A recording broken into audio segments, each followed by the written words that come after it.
বিসমিল্লাহির রহমানির রহিম। আসসালামু আলাইকুম। হ্যালো গাইস, কিচেন হাউজে আপনাদের স্বাগতম। আশা করি আপনারা ভালো আছেন। আল্লাহর রহমতে আমিও ভালো আছি। আজ আমি আপনাদের সাথে শেয়ার করব লাল মুরগি আলু দিয়ে রেসিপি। মাংসটা হাতে মেখে রান্না করব। এর জন্য পেঁয়াজ দিলাম, 1 চামচ মরিচের গুঁড়া, হলুদের গুঁড়া, ধনিয়ার গুঁড়া, 1 চামচ জিরার গুঁড়া দিলে, 1/2 চামচ আদা বাটা, সামান্য আদা বাটা দিয়ে দিলাম, 1 চামচ রসুন বাটা, মোট আমি 1.5 চামচ রসুন বাটা। এখানে আমি 8টা কাঁচামরিচ ভেঙে দিয়েছি। এখন পরিমাণ মতো তেল দিয়ে মাংসটা মেখে নেব। মাংসটাকে মেখে নেব, পরিমাণ মতো লবণ দিয়ে দেব। মাখানো হয়ে গেছে, আমি 10 মিনিটের জন্য রেস্টে রাখবো। রেস্টে রাখলে মাংসটা অনেক স্বাদ লাগবে। হাতে যদি সময় না থাকে সাথে সাথে রান্না করতে পারবেন। এখন আমি আলুগুলো ভেজে নেব। সামান্য একটু লবণ আর 1/2 চামচের তো কম হলুদের গুঁড়া দিয়ে আলুগুলো আমি ভেজে নেব 8 থেকে 10 মিনিট। আলুগুলো ভাজা হয়ে গেছে, এখন আমি নামিয়ে নেব। এখন আমি পেঁয়াজ কুচি দিয়ে দেব, তার সাথে দিয়ে দেবো গরম মশলা। এখন আমি এগুলাকে ভালো করে ভেজে নেব। ভাজা হয়ে গেছে, এর মধ্যে আমি মাংসটাকে দিয়ে দেব। এখন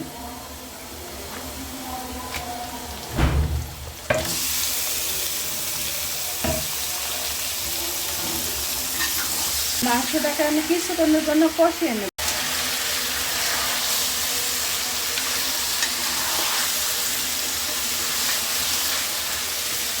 বিশ মিনিট হয়ে গেছে, এখন আমি দেখে নেব মাংসটা কষানো হয়েছে কিনা।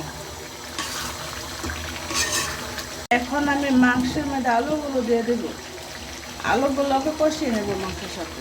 এখন আমি আলু আর মাংস একসাথে কষিয়ে নেব, 10 মিনিটের জন্য কষিয়ে নেব আলু আর মাংস।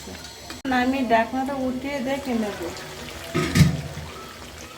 আলু আর মাংস সিদ্ধ হয়েছে কিনা।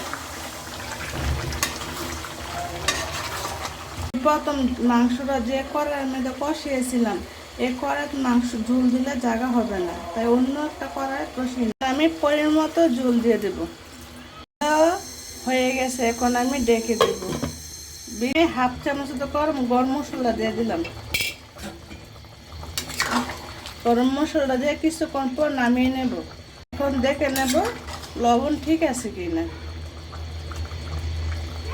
সামান্য একটু লবণ লাগবে।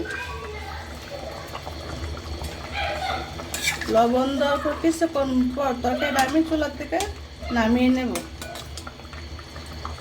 তরকারিটা চুলাতে নামিয়ে নিয়ে বাড়িতে পরিবেশন করেছি। দেখেন মাশাআল্লাহ, তরকারির কালারটা কত সুন্দর হয়েছে। আপনাদের কাছে যদি লাল মুরগি দিয়ে আলু রেসিপিটা ভালো লেগে থাকে তাহলে অবশ্যই লাইক, কমেন্ট, সাবস্ক্রাইব করে দিবেন। যারা এখন আমার চ্যানেলটা সাবস্ক্রাইব করেন নাই তারা সাবস্ক্রাইব করে দিবেন নতুন নতুন ভিডিও পেতে। আল্লাহ হাফেজ।